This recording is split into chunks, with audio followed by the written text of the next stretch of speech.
ज्या वेळेला घरात काय भाजीला करायला नसेल किंवा भाजी काय करावी सुचत नसेल, तर त्यावेळेला तुम्ही असं टोमॅटोमध्ये फुटाणा डाळ घालून ही रेसिपी बनवून बघा. एवढी टेस्टी, रुचकर आणि चमचमीत होते ना. तर बघा, एक सोडून 2 चपात्या खाल. त्यासाठी इथे 2 किंवा 3 मीडियम साईजचे असे टोमॅटो स्वच्छ पाण्याने धुवून कट करून घेतलेले आहेत. त्यामध्ये एक छोटी वाटी फुटाणा डाळ, म्हणजे नाश्त्याचा जो चमचा असतो ते 2 ते 3 चमचे फुटाणा डाळ घ्यायची. पाणी घालून थोडं मिक्सरला ग्राइंड करून घ्यायचं आहे, बारीक पेस्ट करून घ्यायची आहे. आता ही रेसिपी तुम्ही एकदा बनवली ना, तर 100% बघितलं तुम्ही अशाच पद्धतीने करणार. एवढी चमचमीत, टेस्टी, रुचकर आणि झणझणीत अशी ही रेसिपी आहे. एक सोडून 2 चपात्या खायला आलेले पाहुणे देखील हट्टाने मागून खातील बघा. आता ही पेस्ट करून घेतली. त्यानंतर 2 मीडियम साईजचे कांदे बारीक कट करून घ्यायची. थोडी कोथिंबीर चिरून घ्यायची आहे. आता गॅसवर एक टोप तापायला ठेवायचा. त्यामध्ये बघा लागतनुसार तेल घालायचं. इथे मी थोडंसं तेल घातलं. त्यामध्ये बघा अर्धा चमचा जिरे, अर्धा चमचा मोहरी टाकायची. छान तडतडू द्यायची. त्यामध्ये 7 ते 8 कढीपत्त्याची फ्रेश पानं टाकायची. ती पण अशी छान तडतडू द्यायची फोडणीमध्ये. त्यानंतर बघा बारीक चिरलेला कांदा हा तेल सुटेपर्यंत छान असा परतून घ्यायचा आहे, सोनेरी रंग येईपर्यंत.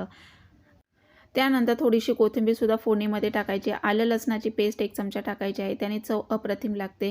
ती पण छान अशी तेलामध्ये परतून घ्यायची. जर सुरुवातीला टाकली तर आलं लसणाची पेस्ट ही भांड्याला चिकटली जाते, जळली जाते तेलामध्ये. त्यामुळे कांदा परतत आल्यानंतर आलं लसणाची पेस्ट टाकायची. आवडीप्रमाणे लाल तिखट टाकायचं 1 ते 1.5 चमचा, गरम मसाला अर्धा चमचा टाकायचा.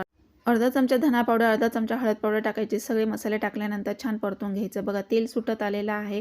अशी छान फोडणी तयार करून घेतल्यानंतर गॅसची फ्लेम कमी ठेवायची आहे आणि नंतर आपण जे मिक्सरला ग्राइंड करून घेतलेलं होतं टोमॅटोची प्युरी आणि त्याचबरोबर फुटाणा डाळ हे त्यामध्ये मिक्स करून घ्यायचं आहे. लागतनुसार पाणी घालायचं आहे. एवढी भन्नाट रेसिपी आहे. याला तुम्ही टोमॅटोचं सार, टोमॅटोचं सांबारही म्हणू शकता. एवढं टेस्टी आणि रुचकर लागतं. तर एक सोडून तुम्ही 2 चपाती खाल आणि चपातीसोबत अगदी भन्नाट चव लागते बघा याची. यामध्ये थोडंसं पाणी घातलं, थोडंसं कोथिंबीर घातली. आता चवीनुसार थोडं मीठ टाकायचं. इथे खडा मीठ टाकलेलं आहे. थोडासा गूळ पण टाकायचा, म्हणजे आंबट गोड चव छान लागते.